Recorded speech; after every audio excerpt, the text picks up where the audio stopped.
So girls, just make sure your parents are okay with your video being recorded. But thank you for joining us today. This is our last speaker of the semester, so we'll be starting back up in about January or February. So thank you for joining us. Kelenda is joining us from New York today, and I'm just going to tell you a quick little bit about her. So she is a leader in technology who brings affordable mission-based technology to mission-driven organizations. So she is currently working as a technology support manager at St. Hope Leadership Academy, which she's going to tell us more about.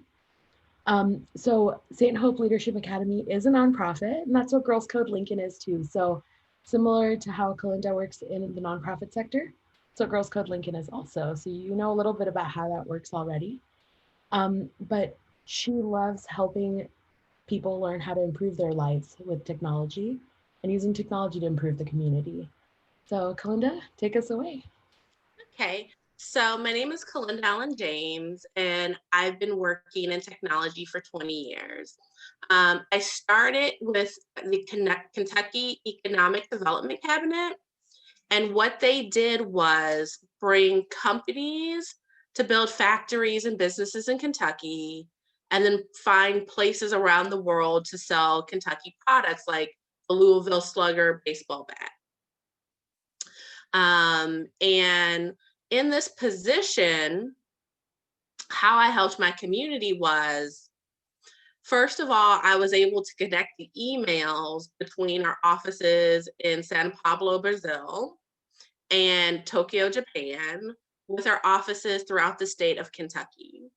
Without the workers be able to communicate with each other, there would be losing information on these business deals.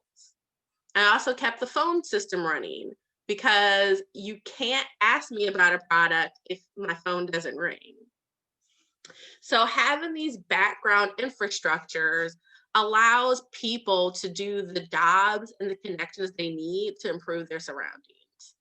So we can never forget that without a good infrastructure, we can't access the information we need to have the conversations we want to make the changes we need. So it's important for me to keep the email going and the telephones going at my companies, so they look professional and can access the information they need. I also worked at this nonprofit called Pathways to Housing. They believe housing is a right. So there was no requirements for sobriety or income to get a housing in our program. So they would meet homeless people, street homeless, hey, do you want an apartment? And they would say yes. And what the company found was, if social workers can constantly talk to a person in distress because they know where they live, they have more opportunities to change their lives. So one of the ladies I worked with, she was very successful as a young person, but when she went to law school, she had a mental breakdown. She got estranged from her family and ended up living on the streets. Because she was on the streets, she was not getting proper medical care. Once she entered our program, she was able to get identification, she was able to get her medical card, and she was able to see a doctor and get the proper medication for her mental illness. 5 years after being in our program, she was not homeless, and she had a part-time receptionist job at our company, answering phones and directing clients. And she also helped contribute to our grant writing to raise funding for our organization. In order to support this outreach, I had to make sure that I gave all the social workers cell phones and laptops that could be erased remotely if stolen. Because we were working with people with mental health issues, this information is protected by the government under the Health Information Protector Act, also known as HIPAA. So it's my responsibility as a technologist is to make sure that people's personal information is held secret and they're disclosing it only when they want to. So, because many of our clients were homeless in bad neighborhoods, we were robbed a lot. So, having this remote feature on cell phones and laptops protected this information in case a robbery did happen. Another organization I worked with was Birch Family Services. And what they did was provide group homes and schools for children with learning disabilities and autism. This is an interesting organization because they have lots of things going on. So the students who are 18 and older are living in a group home in a neighborhood, about 6 young people with a housing resident at a time. These are residential neighborhoods, so you can't get high speed internet like you do in the business districts. So I would have to work with the local cable companies to get them internet to their homes. The internet was used for continued learning for the people who live there, as well as the social workers and house residents who usually had a laptop to enter data and keep track of appointments in the home. Because these people are adults over 18, I couldn't restrict the internet as much as I restrict for students who are under 18. So when building my network, I had to keep in mind that different groups of people needed to see different things on the internet. And so this is where I learned that not every organization serves the same population. So I have to think of multiple strategic technology plans to fit all the constituents in the organization. So with the schools, which were in business districts, I think at high speed internet there, one of the things I had to do for technology was order child-sized keyboards for the students. Many were color coded, so it was much easier for those with learning challenges to be accessible to them. Another school I worked for was the Ramah School. This was a Jewish religious day school. Because of their religious sensibilities, it was important for me to make sure I thought of new technologies to make it easier for them. As with their religion, they practice the Sabbath with no electronics for 24 hours a week, from sundown Friday to sundown Saturday. With that in mind, I couldn't suggest that all our books be digital because this would leave our students with 24 hours a week where they couldn't read a book or do homework. Another thing is because most of our students observe the Sabbath, they took the ACT and the SAT on Sunday. But during a snowstorm, they will be notified that the test was canceled on Friday night. But nobody's checking their email because it's the Sabbath. So like I worked on developing code that would allow to go through your emails to move that email to the top of the Saturday night list so people wouldn't miss that email and won't try to go to a test that's not going to happen in the snow on Sunday. Other things that I had to be mindful of with technology. Because of our government separation of church and state, government funded technology, which is allowed for all students, regardless if they're participating in religious education or not. They can still use government issued computers for the core subjects like English, math, and science, just not for religious services. So with this in mind, I had to do a screen scanner, a labeling of our electronics so people know which ones could be used for religious services and which one were used for classroom purposes. And this seems like I don't understand, but organizations are often audited to make sure the funding that was given to them was used properly. So in an audit, this is what will be looked at. Oh, you've used all this equipment for religious services, but it was supposed to be used for English class. And I would have to prove how I tracked it and know that wasn't true. So this is why inventory is important. And there's multiple electronic databases and inventory systems that can help you with that.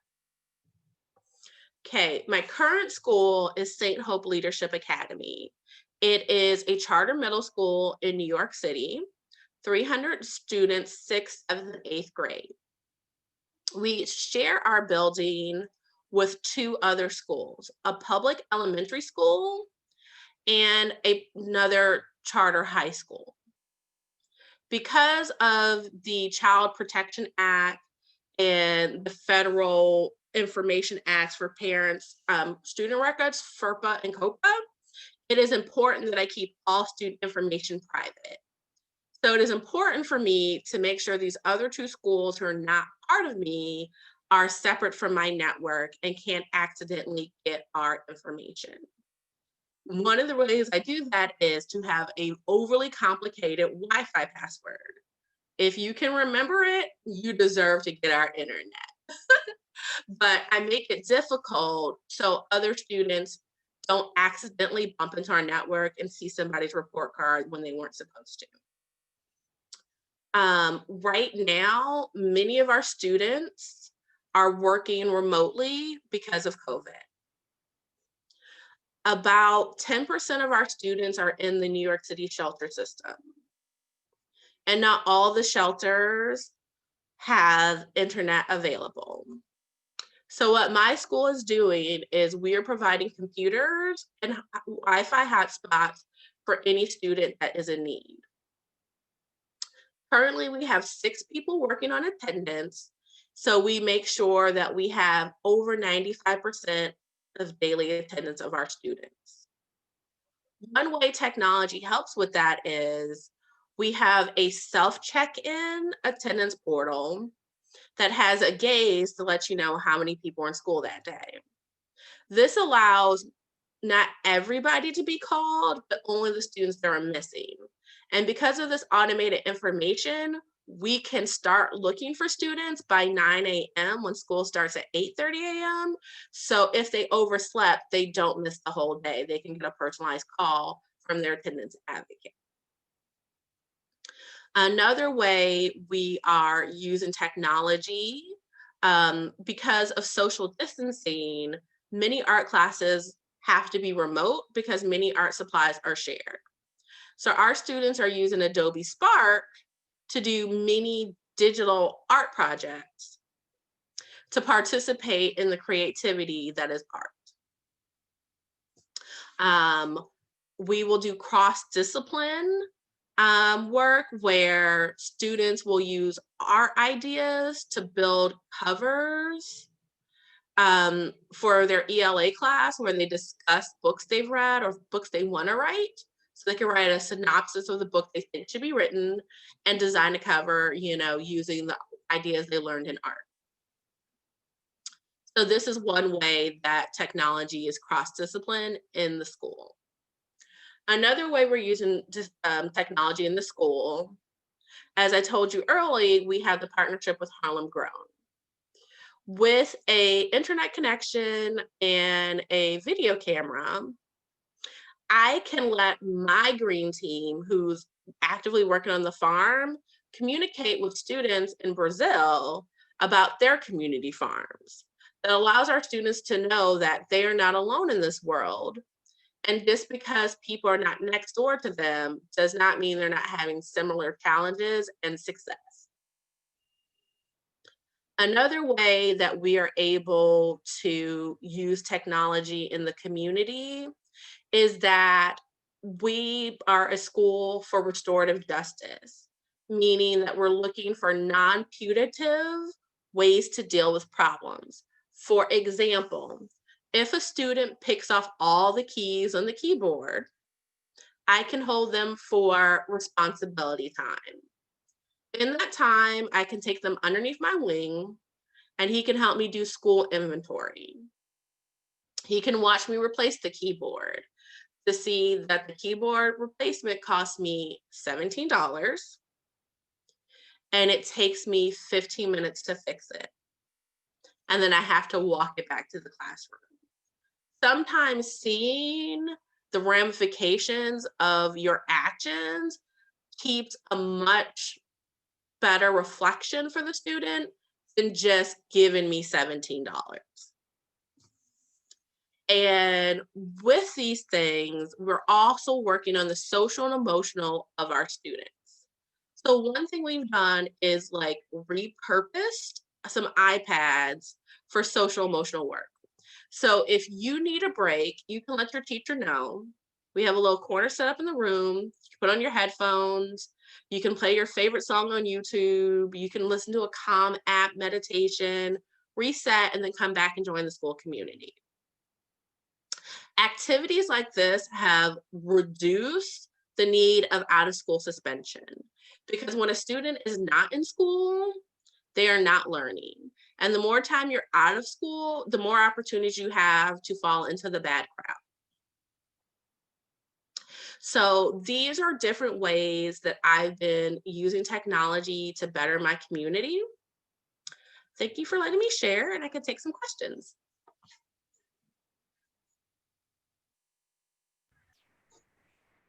Girls, do you have any questions to start us off? Okay, I'll start us off. Could you tell us a little bit about how you decided to go into technology and how you decided that you were going to help make a difference in your community through technology? Yes, I've always wanted to help my community, but I didn't want to be in the touchy-feely like professions like social worker, teacher, doctor. But I felt like from an early age, nobody wants to donate to an AOL account. And so if an organization is going to raise the funding they need professional, accessible technology so people can reach them.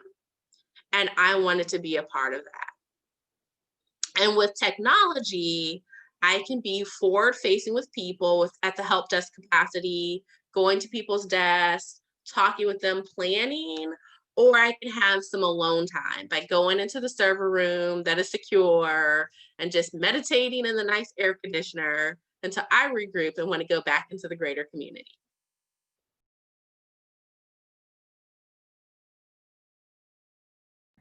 Yeah, that's such a great way to think of it. You get a combination. I think a lot of people, when they think of technology, think about like just the second part of that, where you're alone and you don't really get to see people. And they also don't think that you can make a big difference in the world through technology. And that's something we try to teach our girls, that they can always help nonprofits in our city and help make our community better through tech. And sometimes it's just one big idea. Many people in the Detroit area would lose their home and have a child protective services case triggered if their electricity was cut off. A woman invented an app where you can volunteer to pay these electric bills to avoid that situation. Because many of these people were having their electricity turned off for under $100 value. In New York City, a coffee and a bagel costs $15. So in places where I live, $100 is just a nighttime dinner that anybody would be willing to give up if it kept somebody in their home with their children. Another thing that you talked about was accessibility, and how you can make technology more accessible to more people. Could you talk a little bit more about the importance of accessibility for technology? Okay, so the first part of accessibility is having the device. A brand new Chromebook is $200. And we just talked about how some people are having their electricity cut off for $100. So being able to buy them personally is not always available to every family. And even if the family could buy one, they couldn't buy 5 for each one of their children. So this is why it's important for infrastructures like schools who make technology mandatory, provide the technology. Second thing of accessibility is connection. Do you have internet? If you're in a rural community, there is no 5G. There is no high speed. There is no cable company. So if you don't have internet, you're not connecting. So this is where like big thinkers and small thinkers need to be thinking about making the internet like a utility such as water and electricity that is mandatory for every citizen in the United States.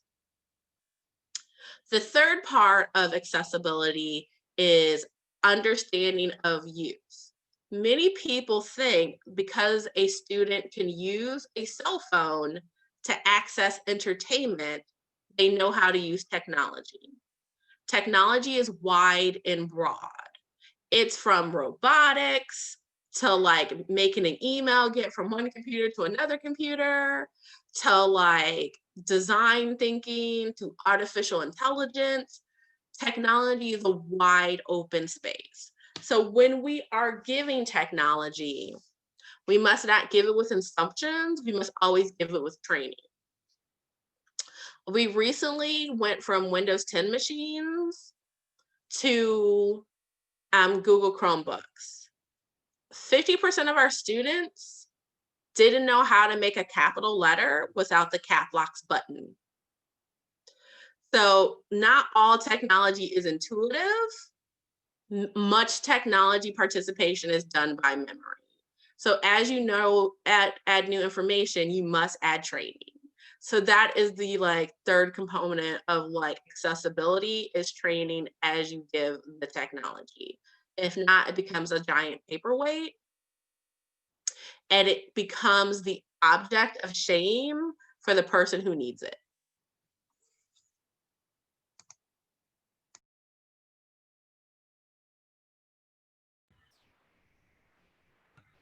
Girls, do you have any questions? Yeah, Theta, go for it. You can just unmute yourself. So I would like to know what's your favorite part of feeling getting to help your community? So working in the school setting, it's immediate gratification. Like I have an excited senior applying to his dream college, but he needs to compress his portfolio so it'll go through an email. So helping the person do that. Helping a middle schooler apply for their arts high school and help them scan in their portfolio of drawings so it can be sent. Also, like helping with parent teacher conference, like getting the gym set up for Wi-Fi when it usually doesn't have Wi-Fi. Also, even helping the office manager do a mail merge for attendance. Like if a mail merge about how many absences a student has can be done in 10 minutes versus 3 days, the quicker the family will know that their child is at risk of not graduating and changes can be made. Okay, and so in the chat room, what's the favorite part of your job? Yep. My favorite part is walking around the building all day, seeing the different learning happen. So I might have to pop in the back of an English class to repair some computers for the next class. And I'm learning about books I didn't read in school and listening to the teachers and the students engage in the material. That's interesting. Or I might end up in a science class that I didn't want to be in when they start dissecting a frog, but that's what I like about just be able to see different learning as I walk through the building each day. And so my educational background to get here. So I got my bachelor's in Spanish and I felt the translation skills I learned in Spanish really helped me change technology speak to layman speak so people can understand and get the help they need from me. I then got a graduate certificate in project management, with a concentration in construction, which helped me really think about these big infrastructure projects.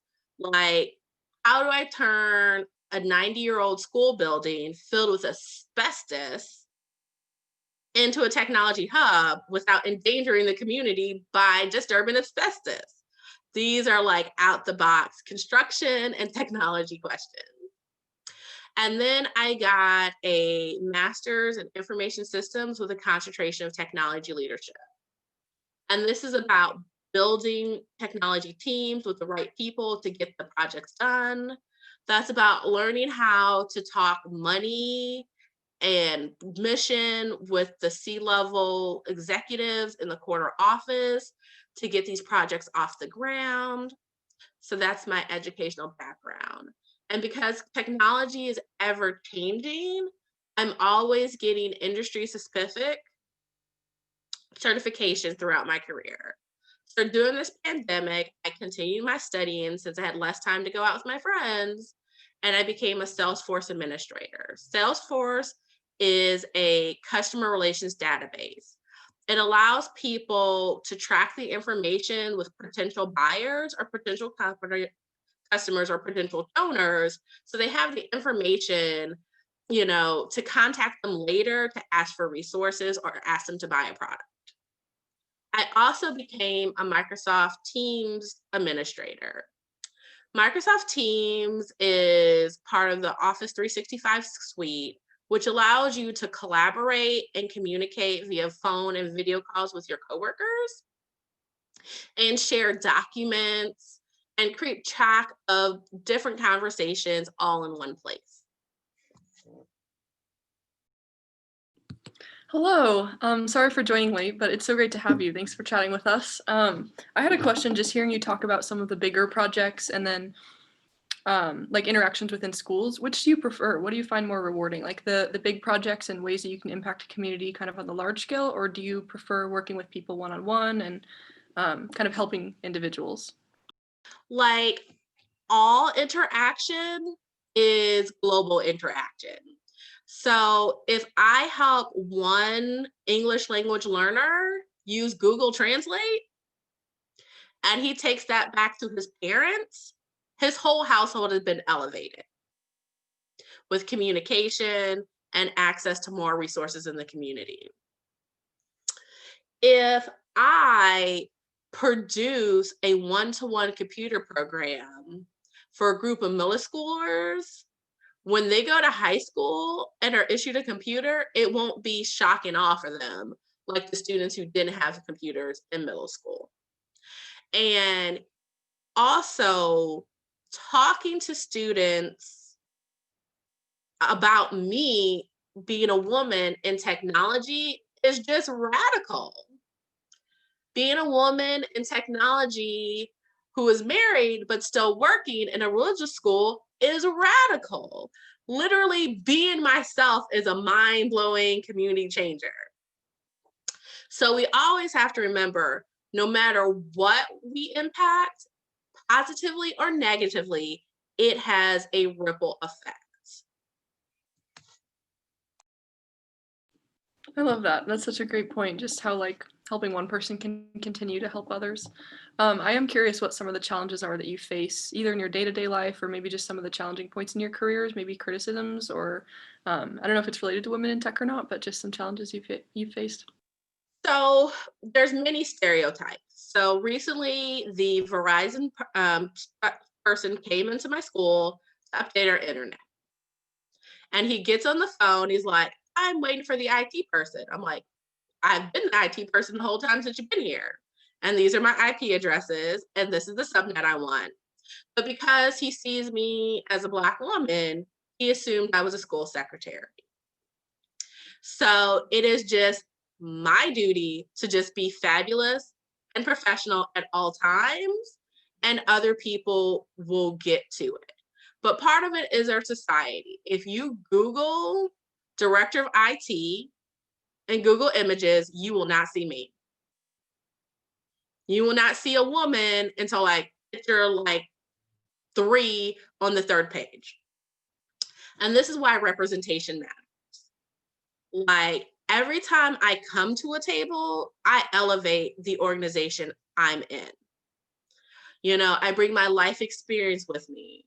Like I used to have dial up. Like I understand not everybody just has high speed internet. Like I didn't get a cell phone until I was 21 years old. I understand that every child is born with a cell phone in their hand. And these are the conversations I bring to the table.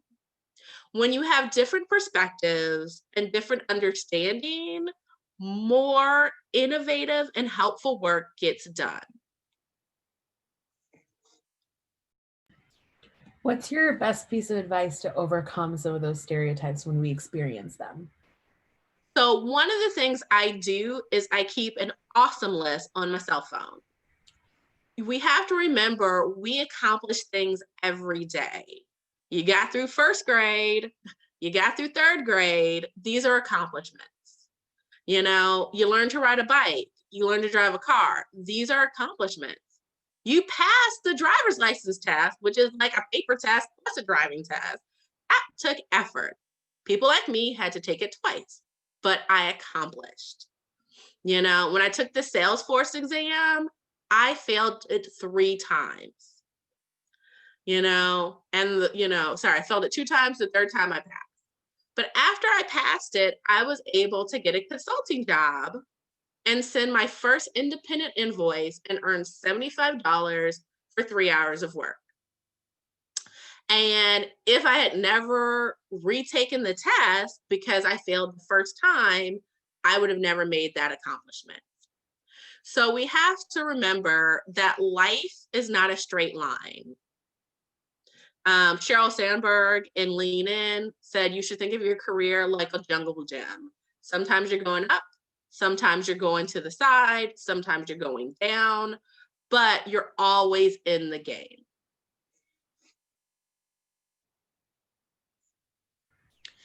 And so question. Yep, Data has one for you. Oh, yes. What's been your favorite nonprofit group that you've been in? So in my personal life, I'm participating in Tri Delta. Delta Delta Delta is a social sorority. And our national campaign for fundraising is for St. Jude's Children's Cancer Research. I think it's amazing that when I'm raising money by having fun, that money goes to a very rewarding and very big project. Because when you are sick and it is life and death, if you get the help you need to have life, the ripple effects in your family is amazing. So I really like that organization because when we hang out and socialize, that money gets raised and goes to St. Jude Children's Cancer Research. Very cool. They're such a great organization. Mm-hmm. What is the hardest challenge you have had to overcome to get to where you are today? And how did you do it? So one of the things was I had to persevere. Like some things came easy, some things didn't. When I was in undergrad, I had to work and go to school because I didn't have the same funding as other students. I was working on campus, off campus, going to school full time. So therefore, I did not have the 4.0 GPA. Okay, so when I went to grad school, not all schools were open to me with a 2.7 GPA. So what I had to do was I had to find the sideways jungle gym path. And this is where I went and got a graduate certificate. In my graduate certificate program, I was able to get a 3.7 GPA. And when I started applying to grad schools, they agreed to use that GPA for my scholarships. So I was able to go to grad school based on my grad school GPA, not my undergrad GPA, and get a 25% scholarship to go to grad school. in order to go to grad school and be successful, working full time, living in New York City, and going to school 6 hours a week to gain a 4.0, I had to make sacrifices. I live in a New York City apartment that was 500 square feet. I didn't have an office. I did my homework on an ironing board. You know, my computer on one end, my papers and books on the other end. And I had to do that next to my bed. So when my husband was ready to go to sleep, I had to put the ironing board away. But participating and working with what I got, I graduated with a 4.0. And the next job after graduation paid $25,000 more than my previous job. You know, and because I persevered. So just because you don't have the resources of the people standing next to you doesn't mean you can't be successful with the resources you do have.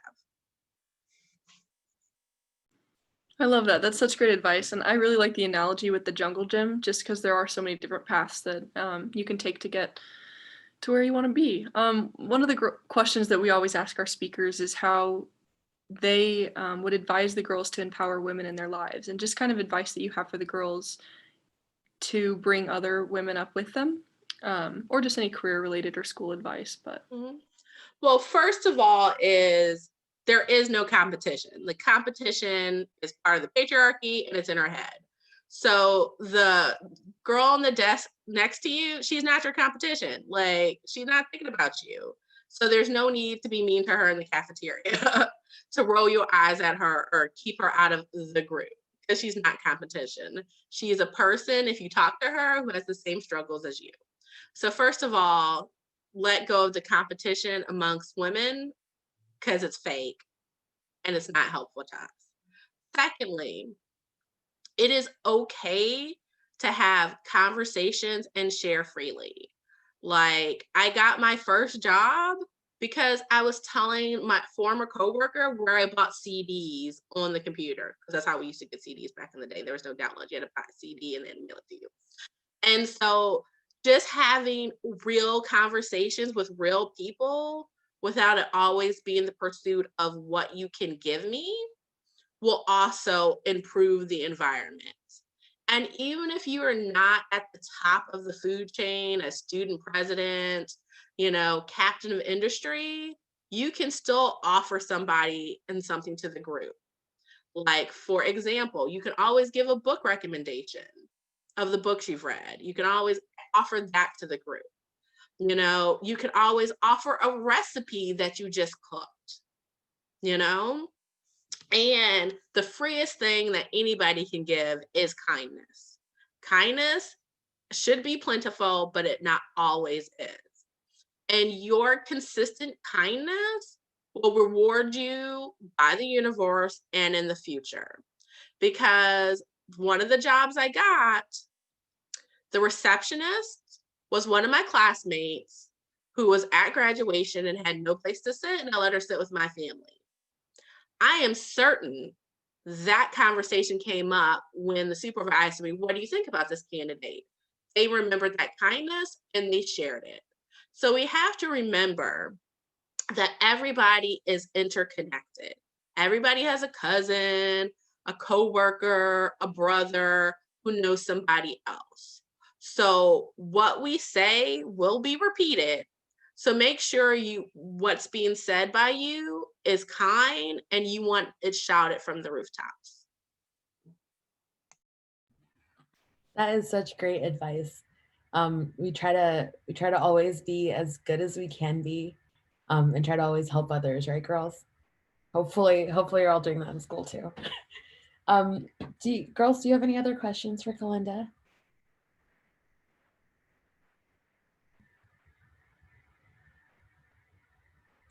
This is the time when we just like stare at them awkwardly till they come up with a question. So I have another one for you. So you're in a pretty male-dominated field, and a lot of women in tech are. And so how do you overcome that, and how do you find community when a lot of times like men try to bring us down? Okay. Well, not all the time are men trying to bring us down. Sometimes there's male issues that they are confused about. I remember, because I live in New York City, space is at a premium. So I have to share an office with my male supervisor. Okay, because it is a male-female situation, for his comfortability and for my comfortability, we always have the door open to our office. Where if it was two people of the same gender, you might have more closed door conversations. And other things, you know, the tech industry says they want more women, but when you go to a tech conference, they don't have a t-shirt in your size and all they can offer you is a lunchbox. So their messaging is different from like what effort they're putting in. But like I said, technology connects community. So I found your organization through one of my Facebook groups, Tech Ladies, and it's women in technology, various parts of technology, networkers, programmers, program managers, project managers, artificial intelligence, just different women just talking about their experience in technology, sharing ideas, sharing resources. So if who you're looking for is not standing next to you with the World Wide Web, you can find your group, you can find your tribe, you can find your people. That's great advice. I'm in a lot of those Facebook groups, and I know Ryan is as well. And it's such a great way to find people and meet people. But there's lots of other great communities online that you can participate in. So Theta's asking about Theta. I'm not sure if I understand your question. Do you want to say it out loud?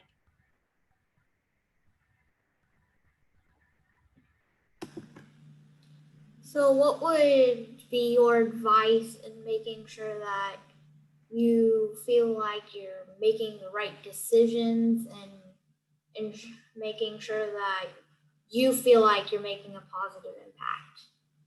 So we have to remember that every interaction is a moment in time. So we don't know if the person we just met at the bus stop was just fired, if their family member just died of COVID, if they just won the lottery. So when you have your interaction, you're interacting with their whole life history in that moment. So it's great to bring kindness in that moment. And we have to remember, like the starfish example, thousands of starfish on the beach. Man starts throwing in starfish in the ocean. Another man says, hey, you can't save them all. But the one I did save, it made all the difference. So we have to remember that people interacting with us, you know, we're exchanging ideas, we're exchanging kindness, we're exchanging hope. And that could be the match to set that person on fire. Because we have to remember Jeff Bezos, Sheryl Sandberg, Kamala Harris, all of them had teachers before they became who they were. All of them were on an airplane before they came who they were. You know, I was reading an article about Fran Drescher. The reason she got her TV show is because she was on a plane ride for 12 hours to Europe and she was sitting next to a studio executive and he was trapped. So she had nothing but time to explain her TV show idea. And then she's had a very successful TV show, and she was the first Jewish woman to play a Jewish woman on television in the past 60 years.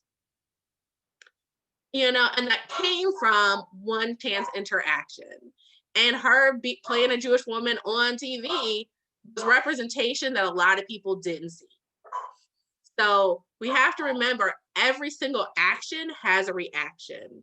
So just because our impact isn't awarded on a stage with certificates doesn't mean that it wasn't impactful and wasn't necessary.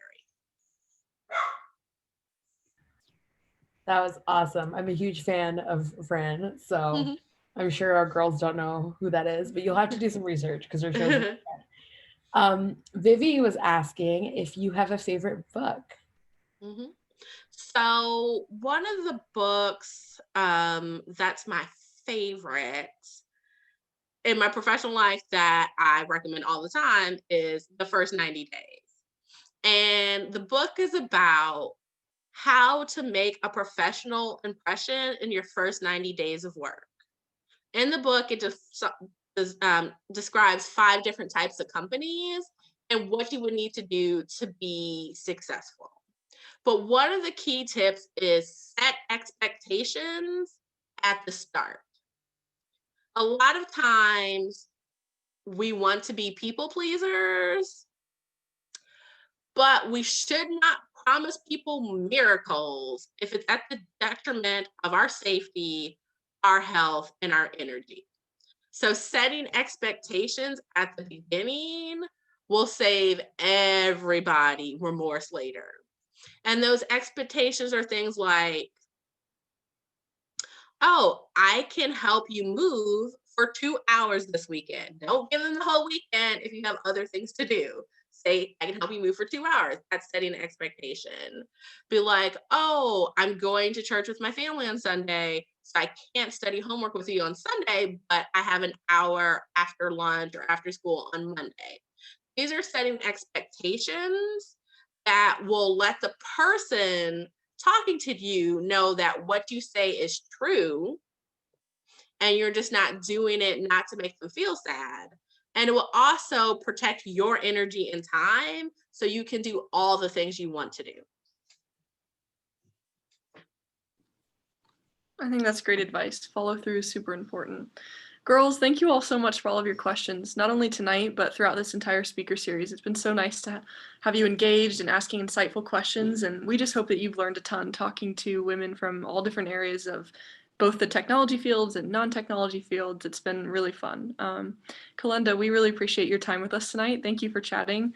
It's been super great. I know I missed the first part of it when you were talking about your career, but I'm sure you did a wonderful job and the girls appreciated what you had to say. So thank you all so much. If someone and has, this is recorded, so you can watch it later. Yeah, exactly. I'll go and play it back. If anyone else has last closing remarks or questions, feel free to send them, but otherwise we'll be wrapping up. I don't know if you have anything else to say, Akriti. Yeah, I just wanted to thank you again for being here, Kelenda. We really appreciate you taking the time out of your day to talk to our girls and to share your experiences, and for all of the impact that you have in your community and all of the ripple effects that we see in our community because of it. Yeah, I'll definitely be keeping a lot of your advice in mind. And in closing, if you remember nothing else, your voice is needed at the technology table. I love that. That's awesome. Well, enjoy the rest of your Tuesday night. Oh, Theta sent a message. She said she'd like to thank you so much for talking to us. Wonderful. Well, thank you all so much. Have a great night. Yeah, we appreciate your participation throughout the speaker series, and have a good rest of the school year, everyone. This will be our last speaker for the semester. So thank you for tuning in. Have a great time celebrating the holidays. Please be safe. Thank you. Nice meeting everyone. Nice to meet you as well. All right, bye everyone. Good night.